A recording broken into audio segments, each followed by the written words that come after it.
What, we some kind of Suicide Squad? Oh, come on, you knew it was coming. Despite being a film that made just about every possible misstep that they could take, it actually managed to accomplish something that very few films do. Because did you know that today's film actually won an Academy Award? Well, that ain't the half of it, as we've got gifted rodents, a trailer that the world wasn't supposed to see, and so much licensed music it'll make your head spin. All on top of a script that was written in just 6 weeks. Today we're talking about David Ayer's, well, maybe we shouldn't identify it as that since he's been pretty adamant that this isn't his cut. So today on DC Revisited, we're covering Warner Brothers' Suicide Squad.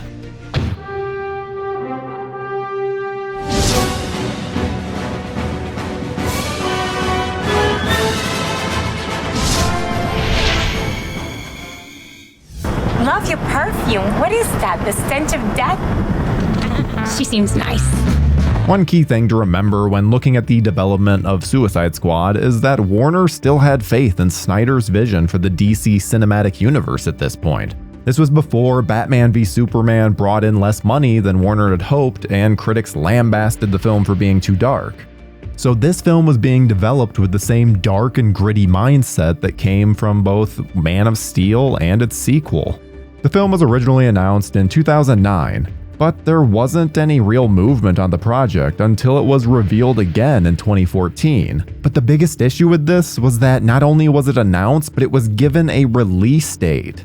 So production had to move swiftly. They were off to the races when David Ayer boarded the project in early 2015 as writer and director. Ayer had just finished work on the World War II epic Fury starring Brad Pitt and had a lot of buzz behind his name.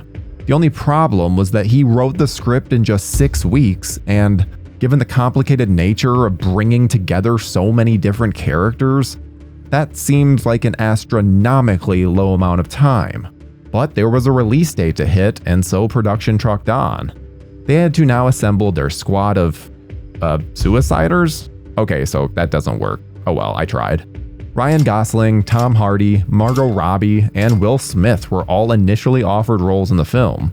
While Gosling turned them down, and Hardy would eventually have scheduling conflicts, Robbie and Smith both accepted. And if you're curious as to who Gosling was offered, look no further. Unfortunately, Gosling wasn't interested in signing on for multiple movies. Ah, what could have been. Oh, I'm not gonna kill you. I'm just gonna hurt you. Really bad. Heath Ledger had made such an impression with his Joker that many wondered if they'd ever even attempt another live-action version.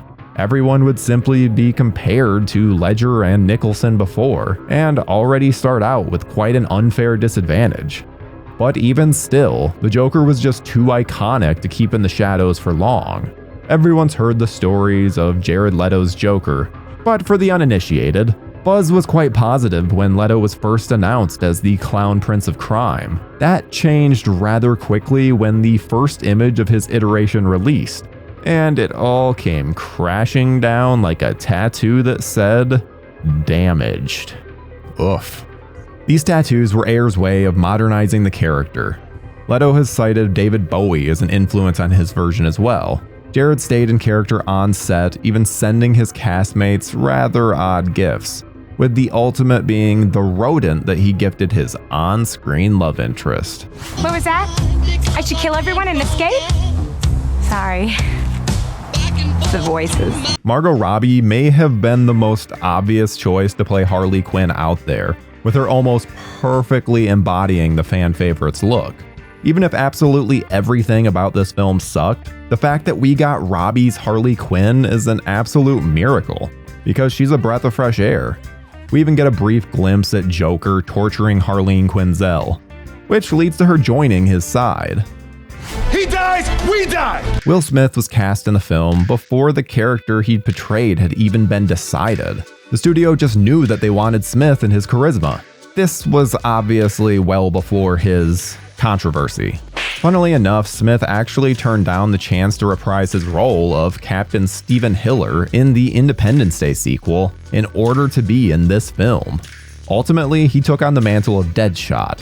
liking that the character's motivation was trying to do right by his daughter. Joel Kinnaman was cast as Rick Flag, the man who has to corral all the supervillains and keep them up to task. This was actually the role that Tom Hardy was originally cast in before leaving. Playing his love interest June Moon, and also shockingly the big bad Enchantress, was Cara Delevingne. Mostly known as a model, this served as her first major role. The Australian loudmouth Captain Boomerang had Jai Courtney cast in the role. Despite being criminally underutilized, he looks to be having an absolute blast. Despite being under 50 pounds of makeup and featuring a lot of stunt work, it would have made sense to just go with a stuntman for the role of Killer Croc. Instead, Adewale Akinwumi Agbaje took on the part. It should be noted that this makeup job was actually good enough to win an Academy Award. Wait, you didn't think this movie won an award for writing, did you? What, we some kind of suicide? The rest of the squad was rounded out with Adam Beach as Slipknot, Jay Hernandez as Diablo, and Karen Fukuhara as Katana. If you think I'm not properly giving them their time, then you'd be correct. But that's because the movie itself doesn't really give them time either. Scott Eastwood also appeared in a brief role, but he's hardly relevant to anything going on here. David Harbour even shows up as a government suit, but this was before he'd blown up as Sheriff Hopper in Stranger Things. And I just have to highlight Ike Barinholtz, who portrays a slimy prison guard. This guy is just hilarious and one of the best parts of the entire film. Finally, in a role we'd come to know her in quite well, Viola Davis was cast as Amanda Waller. Since she's the one that controls the supervillains, there had to be someone with proper gravitas to match. And it's hard to imagine anyone else pulling it off quite with the same flair that Davis manages. Ben Affleck also reprised his role as Batman, showing up in the film a lot more than you would expect, including a mid-credits scene that would help set up the Justice League. Speaking of that team, Ezra Miller also shows up as the Flash in a brief scene to capture Captain Boomerang. When it comes to the story of the Suicide Squad, oh boy, I'm going to struggle even making sense of this. So, we've got Amanda Waller. She's putting together a group of supervillains to protect us against massive threats, now that Superman is dead. Why she immediately jumps to bad guys and not, say, Aquaman or Wonder Woman is anyone's guess. This brief bit doesn't cut it.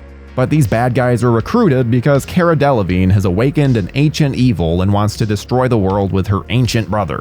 And then there's the Joker, who pops up here or there because he really wants to save Harley, even though he really doesn't seem to care much about her. It's a wonder why this film failed so spectacularly, isn't it?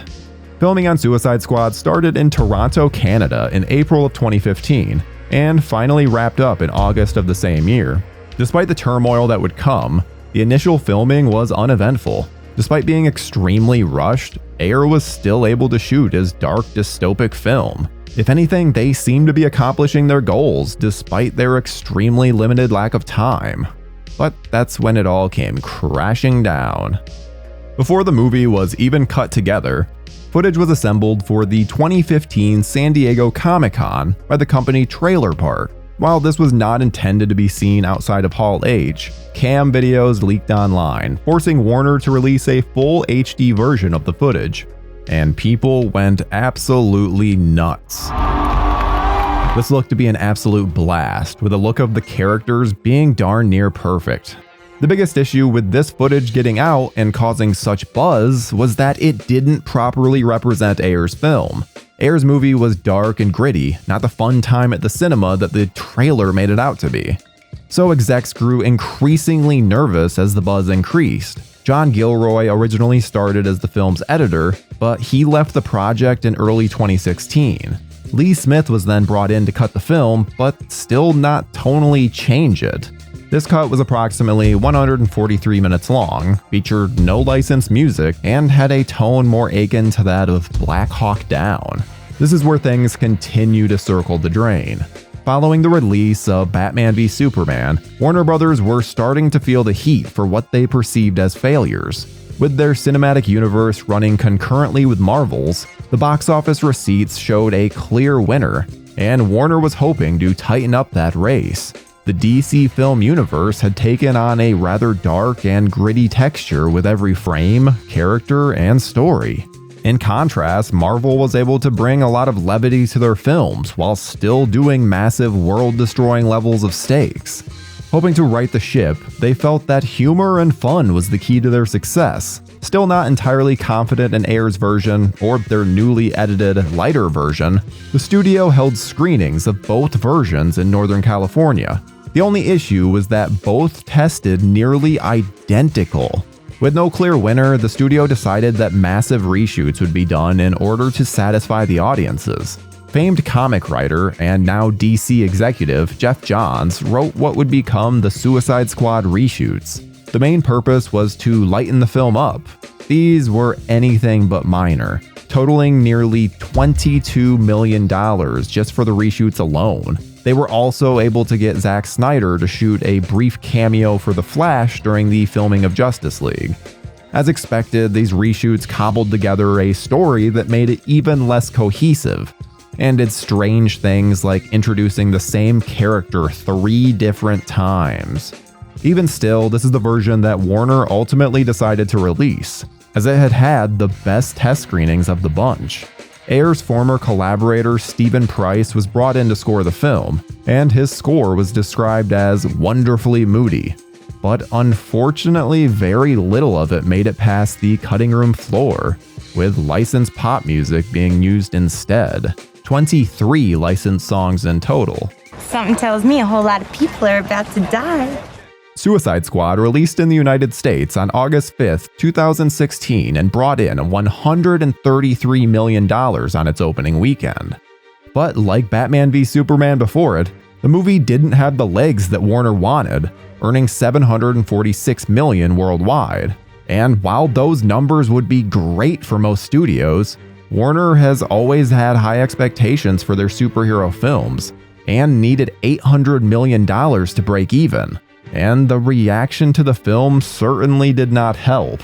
Earning a measly 26% on Rotten Tomatoes, the film was widely derided by critics and audiences alike, with the critical consensus being that it boasts a talented cast and a little more humor than previous DCEU efforts, but they aren't enough to save the disappointing end result from a muddled plot, thinly written characters, and choppy directing. But almost making $1 billion at the box office is nothing to scoff at, so despite their disappointment, they greenlit a sequel with Ayer returning, as well as Gotham City Sirens, which was supposed to be about the women of DC, like Harley and Poison Ivy. Unfortunately, neither of these came to fruition in the forms that they started as, but they would eventually become Birds of Prey and James Gunn's The Suicide Squad.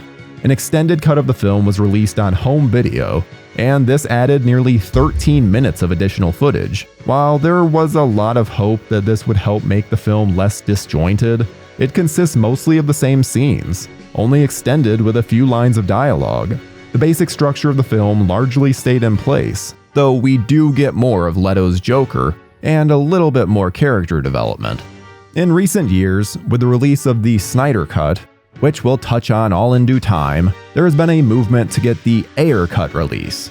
#release the Ayer Cut. Much like Snyder, Ayer was hoping to be able to recut his film and release it on HBO Max. However, with the Snyder Cut not exactly producing a ton of money for the studio, a new cut of a much less popular film with a much less fervent fan base made the prospect seem rather unlikely. Which is too bad, as Ayer has repeatedly said that the theatrical version is not his own. One of the only ways to see a bit of Ayer's vision is the novelization from Marv Wolfman. Great name. The cast of Suicide Squad has been quite busy in the world of comic book movies. While many of the actors reprised their roles in future films, some also popped up in others as different roles. Jared Leto became Morbius, which somehow became an even bigger meme than Suicide Squad. David Harbour would go on to portray both Hellboy as well as Red Guardian in Black Widow. Karen Fukuhara would show up in the phenomenal Amazon show The Boys as Kimiko. Adewale Akinwumi Agbaje by this time had already shown up as Curse in Thor: The Dark World, where he was also under a ton of makeup. The Suicide Squad just seems to be a property that will always be the source of controversy. From this film to the underperforming reboot just a few years later, all the way to the recent game that had to be delayed a full year due to the negative reaction to its gameplay. This has proven to be a tough IP to get right. Whether we see the Ayer cut is anyone's guess, but the film we were left with leaves far too much on the table. The world of anti-heroes is getting a bit crazy, so settling down with some goddesses in the stress-free world of the 1940s seems pretty ideal, right? What's that? Things aren't so easy? Well, I think you know by now. That's a story for next time. Join us, same movie time, same movie channel.